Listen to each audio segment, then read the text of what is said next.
What if I told you that the single most effective thing you could do to prevent a fall, more effective than any balance gadget, grip sock, or bathroom handrail, is not something you buy, install, or add to your exercise routine?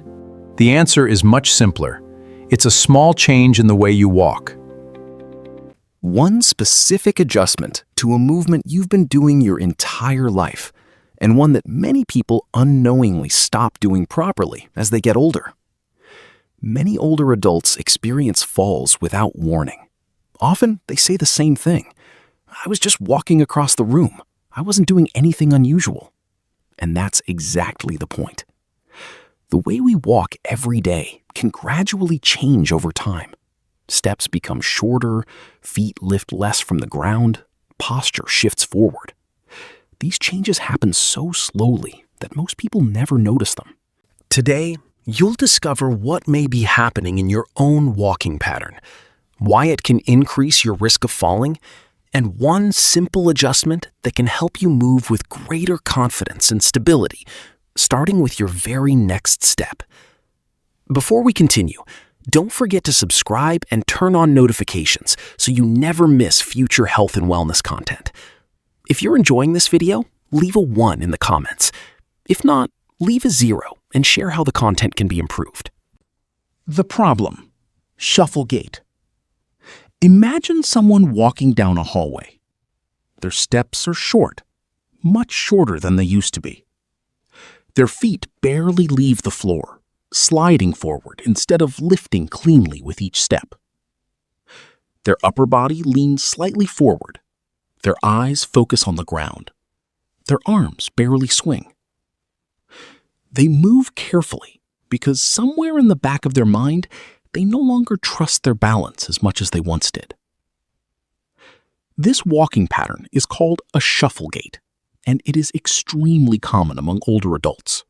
The challenge is that it develops gradually. What begins as a little extra caution becomes a habit. The steps get shorter. The feet stop lifting. The posture shifts forward. And what feels like safe, careful walking actually becomes one of the riskiest movement patterns for falls. Here's why. When your feet stay close to the ground, even a small obstacle, a rug edge, uneven flooring, or a crack in the sidewalk can become a serious tripping hazard. There simply isn't enough clearance between your foot and the ground. If your toe catches something, your body often doesn't have enough time to recover. The fall can happen before you even realize what's happening. A shuffle gait can also indicate that important muscles involved in walking, such as the hip flexors, glutes, and core muscles, are not being used as effectively as they once were. The good news? Walking patterns can improve, and it begins with one simple change. The one change: heel strike. From this moment forward, try to begin each step by allowing your heel to contact the ground first. This is how the human body is naturally designed to walk. In a healthy walking pattern, the heel touches first, then your weight rolls smoothly through the middle of the foot. Finally, the toes push off the ground to drive the next step. It's an efficient, stable, and natural movement. However, as confidence decreases and muscles become less active, many people stop using this pattern. Instead, the foot lands flat or with very little heel contact. The rolling motion disappears. The push-off becomes weaker, and gradually, shuffling takes over. Over time, the muscles responsible for a strong walking pattern become weaker simply because they are no longer being challenged. So, what does a proper heel strike look like? With each step, reach your heel slightly farther forward than usual. Allow the heel to make contact with the ground first. Feel your weight move naturally through the foot. Let your toes push off behind you as you take the next step. Most importantly, lift your foot rather than sliding it. Pick it up. Move it forward. Land on the heel. When practiced consistently, several positive changes begin to happen. Your step length naturally increases. Your feet clear the ground more effectively. The risk of tripping on small obstacles decreases. Your posture becomes more upright, and muscles throughout your hips, legs, and core begin working more actively again. One small adjustment can create a chain reaction throughout the body, helping every step work in your favor instead of against you. Now, let's explore 5 simple exercises that can help make this improved walking pattern feel natural, comfortable, and automatic. Exercise 1. Conscious heel strike walking. Why it matters. Before anything else, it's important to practice the heel strike itself, slowly, deliberately, and with full awareness. Many people who have been shuffling their feet for months or even years have gradually lost the natural movement pattern of a proper heel strike. The body simply stops using it often enough. This exercise helps rebuild that pattern by encouraging your brain and muscles to work together correctly, one step at a time, until the movement begins to feel natural again. How to do it. Find a clear hallway or a long open space, preferably alongside a wall. Stand at one end and lightly touch the wall if you need additional support. Begin walking slowly. As you walk, focus entirely on your heel. With every step, gently reach your heel forward and allow it to make contact with the ground first. Feel the heel touch.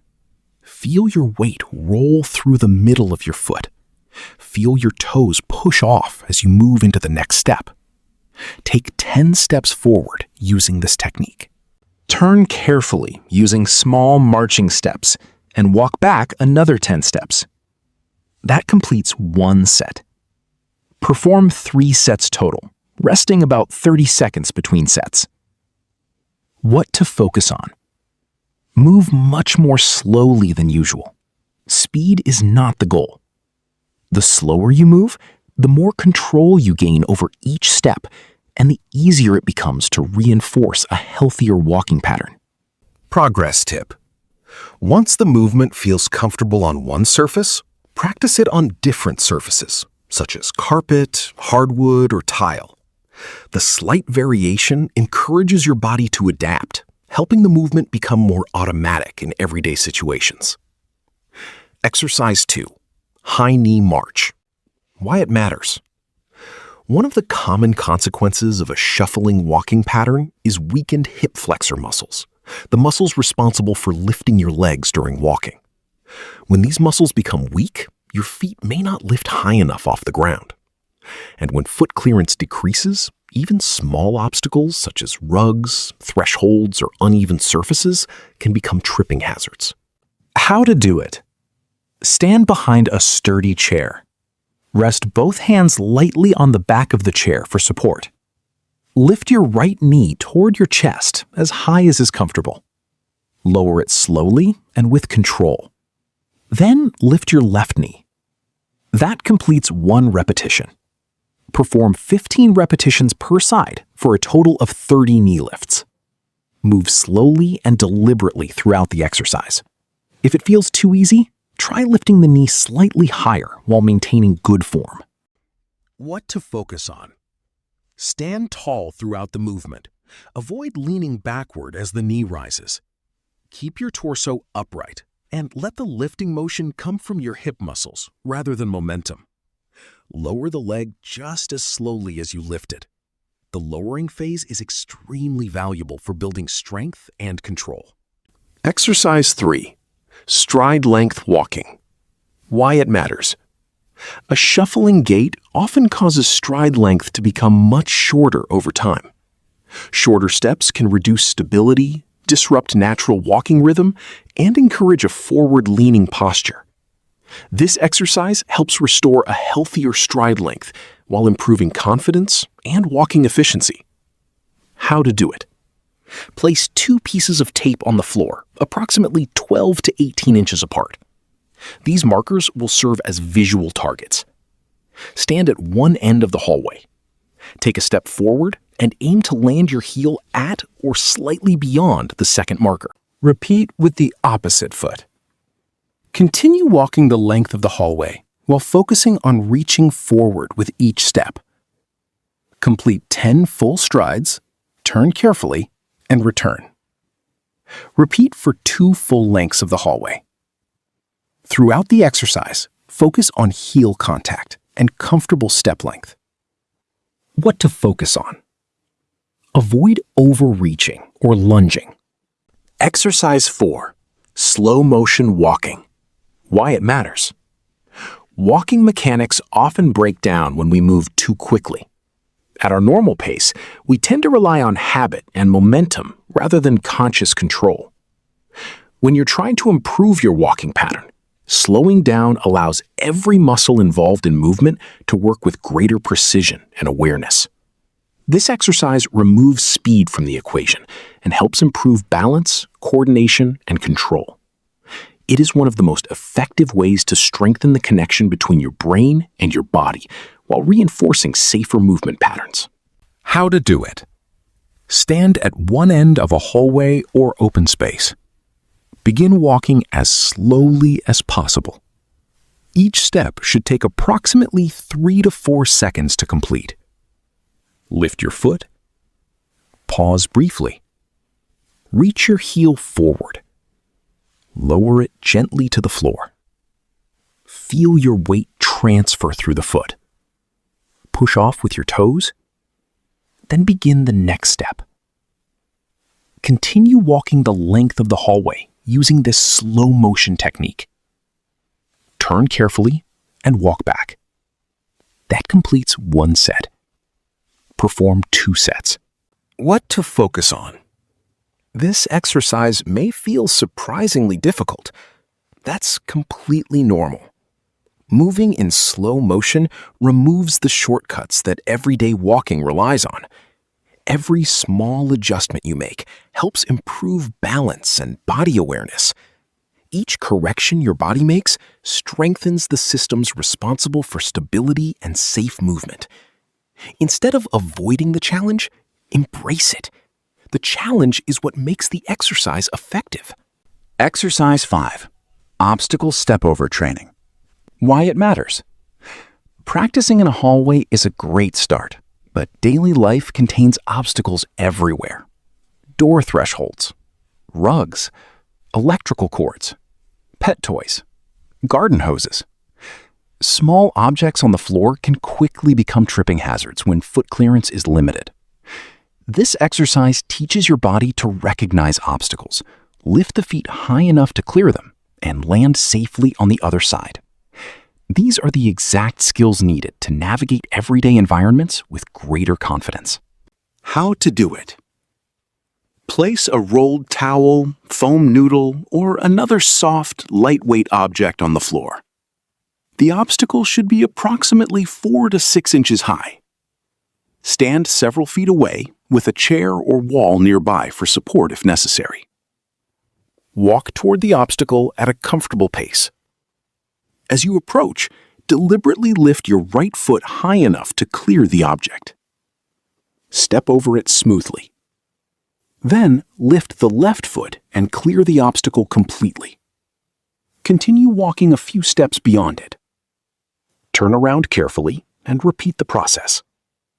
Complete 5 passes in each direction for a total of 10 step-overs. Important safety reminder. Before beginning any of these exercises, please keep safety as your top priority.